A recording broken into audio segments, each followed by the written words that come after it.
The Dragon Quest series is one of the longest running in gaming history, 25 years no less. Darren, a few more factoids if you please. My pleasure. The first Dragon Quest was released in 1986 in Japan. There are 9 main games in the series, plus spin-off titles. And each one features slime as the weakest enemy in the game. Hang on a sec.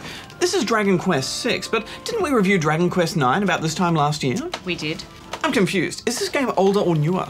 It's older, with some new bits. You see, they've taken the game that was previously never released in Australia, translated it, and here it is. Ah, clever. Well, it took a while to get going, but once it did, the story in Dragon Quest VI is actually quite good. Players take the role of a hero on a mission to save the world from an evil conqueror. It all sounds very run-of-the-mill to begin with, but a few hours into the game you discover that there are actually 2 worlds, the real world and the dream world, and that you have to protect both. Although it's a pretty heavy story, everything's approached in a really light-hearted way, which makes the game appealing. Characters are all pretty stereotypical, but there's a level of charm there which you can't help but like. I mean, even the monsters are adorable.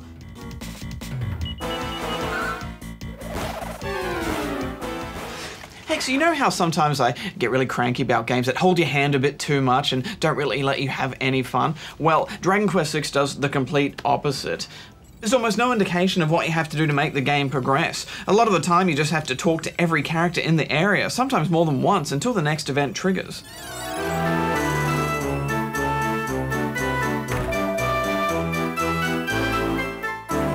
I know what you mean. I got really frustrated with one of the early missions. You have to work out a way to make yourself visible in the alternate world, and to do it you have to walk to the docks to witness a fight that has nothing to do with your story.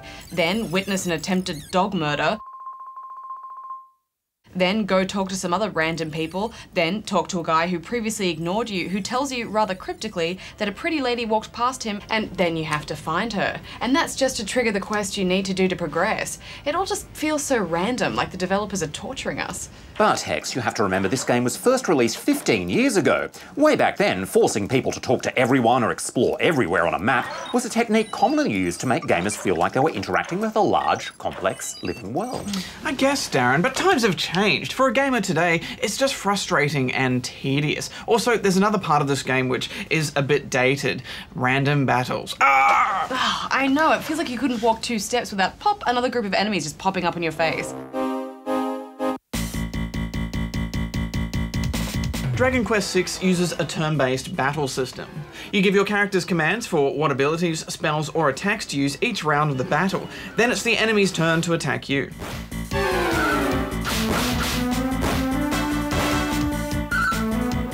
It's all very polite, and it does give you time to plan out your battle, but there were just too many of these encounters. It felt like a grind to me. I wouldn't call it a complete grind, Barjo. A grind is where you have to fight enemies over and over, or repeat quests simply to become powerful enough to move on in the story.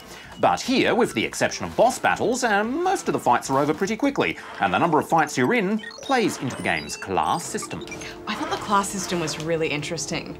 All of the characters start off with one basic vocation, but after you discover a place called All Trades Abbey, you can change a character's job so they learn new skills and develop attribute bonuses. You master new vocations by winning a set number of fights, so the frequency of random battles actually helps out in the long run. The vocation system is pretty good, and it does give you a nice sense of progression in the game, but still those fights were way too frequent and too easy for me to find them particularly enjoyable. My biggest complaint is the save system in this game is really bad. You can only ever save by going into one of the churches that's dotted around the game's world, and even then only after lengthy and unnecessary dialogue. You are given the option to quick save anywhere on the world map, but all that does is suspend your game at that point.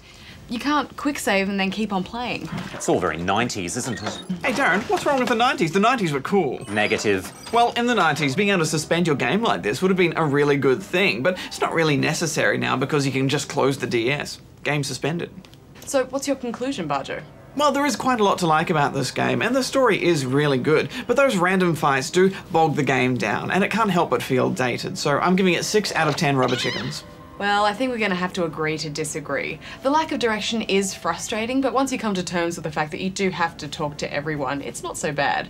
It's not the best Dragon Quest game I've played, but it's still a great slice of old school Japanese RPG, so I'm going to give it 8. What's your save system like, Darren? Oh, it's quite simple. I back myself up by copying over your old save files, Barjo. You're wiping all my save files? Yes. What about all my Pokemon? Yeah, all your Pokemon, gone.